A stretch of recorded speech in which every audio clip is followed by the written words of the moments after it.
Shalom God Lovers.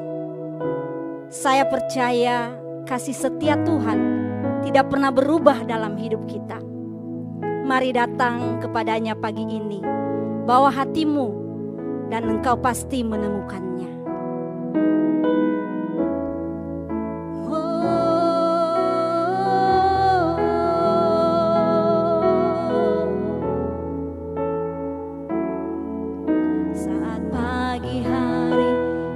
Datang lagi menghadap Tuhan dan rendahkan diri,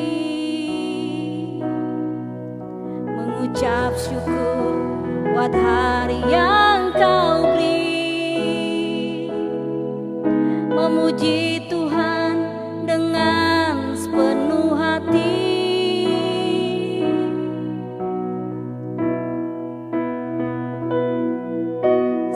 Pagi hari ku datang lagi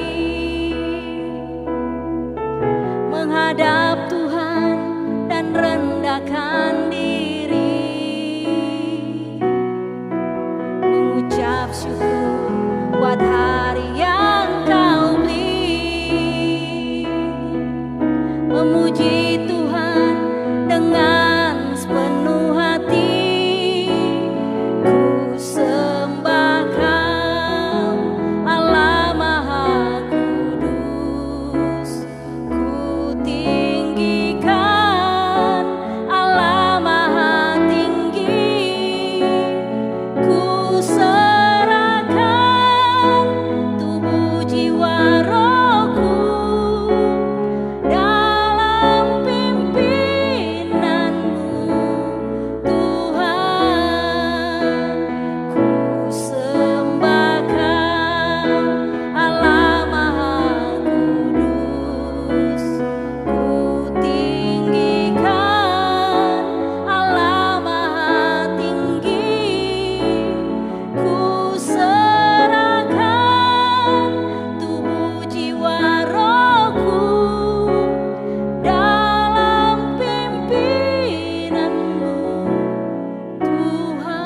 Salam God Lover, selamat bertemu kembali dalam program Word from Heaven.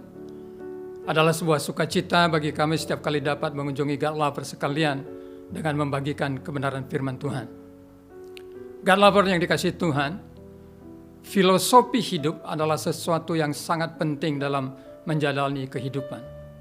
Sebab filosofi hidup kita akan mempengaruhi perilaku kita, akan mempengaruhi tujuan hidup kita, akan mempengaruhi sikap kita di dalam menghadapi situasi yang buruk terjadi dalam hidup kita. Kalau kita belajar tentang filosofi hidup, maka Rasul Paulus adalah satu pribadi yang memiliki filosofi hidup yang luar biasa. Salah satu pernyataan firman Tuhan tentang filosofi hidup yang dipegang oleh Rasul Paulus adalah seperti tertulis dalam 2 Korintus 5 ayat 7 yang berbunyi, kami hidup karena percaya, bukan karena melihat. Judul daripada Word from Heaven saat ini adalah hidup oleh iman membuat kita berkenan di hadapan Tuhan. Hal itu ditegaskan di dalam Ibrani, tetapi tanpa iman tidak mungkin orang berkenan kepada Allah. Sebab barang siapa berpaling kepada Allah, ia harus percaya bahwa Allah ada dan bahwa Allah memberi upah kepada orang yang sungguh-sungguh mencari Dia. Nah, God Lovers, ini artinya imanlah yang membuat seseorang berkenan di hadapan Tuhan. Semua pengorbanannya, semua kesalehannya, semua perbuatan baiknya itu tidak akan berkenan di hadapan Tuhan jika hal itu tidak dilakukan dengan dasar iman. Dan itu kita bisa buktikan di dalam kasus Habel dan Kain. Di dalam Ibrani 11 ayat 4 firman Tuhan berkata seperti ini. Karena iman, Habel telah mempersembahkan kepada Allah korban yang lebih baik daripada korban Kain.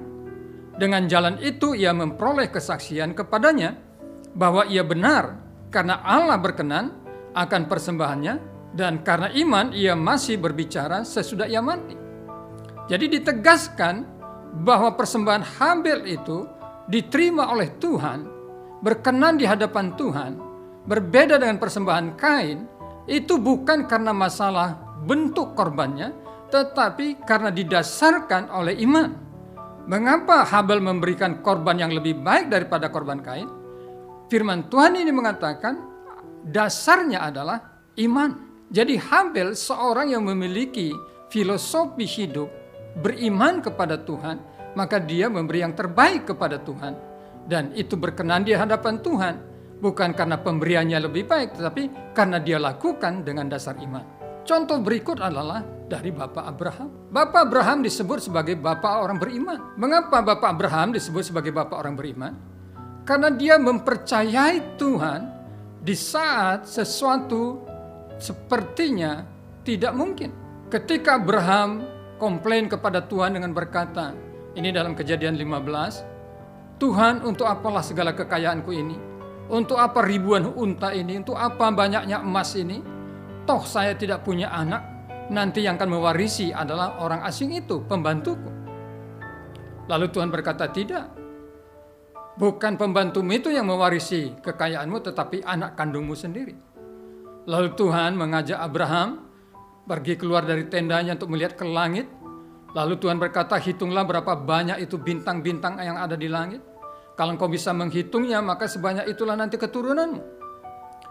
Lalu Abraham percaya kepada perkataan Tuhan. Kejadian 15 ayat 6 mengatakan, hal itu diperhitungkan Allah sebagai kebenaran kepada Abraham.